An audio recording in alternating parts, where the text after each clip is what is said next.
আমার খবর। যদি কোনো জায়গায় কোনো রূপ ঝামেলার সম্মুখীন হন, তো এত মায়ের সংখ্যা এসছে, তো মায়ের দিকে আমরা আগ্রহ করবো, আপনারা ঝাঁটা নিয়ে থাকবেন এবং এই পাপীদিকে বিদায় করার সময় এসছে। যদি এখন না পারেন আর জীবনে পারবেন না। করিদ্ধায় বিজেপি নেতার মন্তব্য ঘিরে বিতর্ক, পাল্টা জবাব সিউড়ি শহর তৃণমূল কংগ্রেসের সহসভাপতি রমানন্দন চট্টোপাধ্যায়ের। বীরভূমের রাজনৈতিক মহলে তীব্র চাঞ্চল্যের সৃষ্টি হয়েছে বিজেপি বীরভূম সাংগঠনিক জেলা সভাপতি উদয় শঙ্কর ব্যানার্জির একটি বক্তব্যকে কেন্দ্র করে। করিদ্ধা গ্রাম পঞ্চায়েতের অনুষ্ঠিত এক রাজনৈতিক সভায় তার মন্তব্য ঘিরে শুরু হয়েছে রাজনৈতিক চাপানুতর। বৃহস্পতিবার ওই এলাকায় শ্রমিক ভট্টাচার্যের জনসভা হওয়ার কথা থাকলেও খারাপ আবহাওয়ার কারণে তিনি সভাস্থলে পৌঁছতে পারেননি। পরবর্তীতে এই সভায় বক্তব্য রাখতে গিয়ে উদয় শঙ্কর ব্যানার্জি ভোট সংক্রান্ত কোনো অশান্তি দেখা দিলে তা প্রতিরোধের প্রসঙ্গে মহিলাদের হাতে ঝাঁটা রাখার কথা উল্লেখ করেন। তার এই মন্তব্য প্রকাশ্যে আসতেই জেলা রাজনীতিতে শুরু হয়েছে তীব্র সমালোচনা। বিভিন্ন রাজনৈতিক মহলের দাবি, এই ধরনের মন্তব্য নির্বাচনী পরিবেশকে উত্তপ্ত করে তোলে। ঘটনাকে কেন্দ্র করে রাজনৈতিক বিতর্কে ক্রমেই বাড়তে থাকে। এদিকে বিষয়টি নিয়ে পাল্টা প্রতিক্রিয়া দিয়েছেন সিউড়ি শহর তৃণমূল কংগ্রেসের সহসভাপতি রমানন্দন চট্টোপাধ্যায়। তৃণমূল কংগ্রেসের পক্ষ থেকে তিনি বিজেপির বক্তব্যের কড়া সমালোচনা করে এবং শান্তিপূর্ণ গণতান্ত্রিক পরিবেশে ভোট গ্রহণের পক্ষে মত প্রকাশ করেন। ঘটনাকে ঘিরে এখন মুখোমুখি অবস্থানে ভারতীয় জনতা পার্টি ও তৃণমূল কংগ্রেস নেতৃত্ব।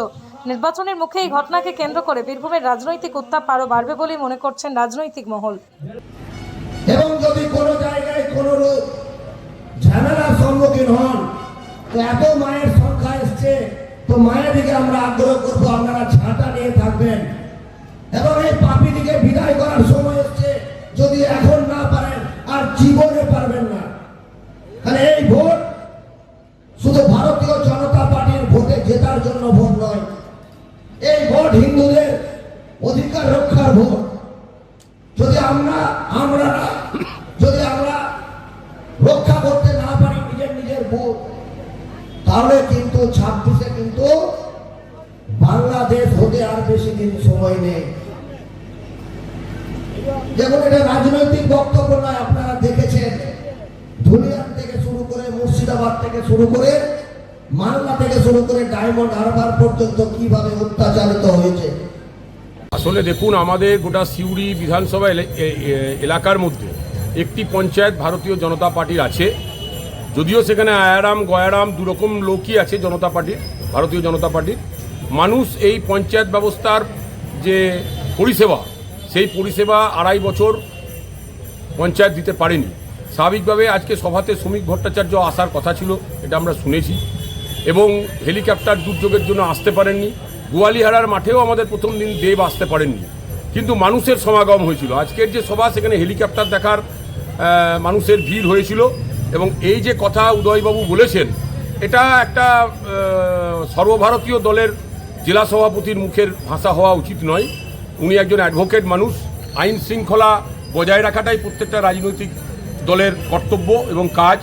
এই জায়গাতে দাঁড়িয়ে আমাদের যেটা মনে হওয়া, সেটা হচ্ছে যে একটা বিশৃঙ্খলা সৃষ্টি করার চক্রান্ত এসআইআরের মধ্যে দিয়ে শুরু হয়েছে। নির্বাচনের দিনে মানুষকে উত্তক্ত করে এই যে পরিবেশ তৈরি করার চেষ্টা করছে, মানুষ তার একদম সঠিক উত্তর ওনাদেরকে দেবেন এবং সেটা করিদ্ধা থেকে ওনারা সেই ফলটা প্রথম পাবেন। সোনার গহনায় গল্প বলে যাওয়া ভরত জুয়েলার্স, অনুপম স্পর্শের ছোঁয়া, মায়ের স্নেহ, কন্যার সাজ, প্রতিটি রত্নে ভরত জুয়েলার্স। ভরত জুয়েলার্স, গুণমানের অঙ্গীকার, শান্তিনিকেতন রোড, বোলপুর। দেখতে চোখ রাখুন আমাদের ফেসবুক ও ইউটিউব চ্যানেলে।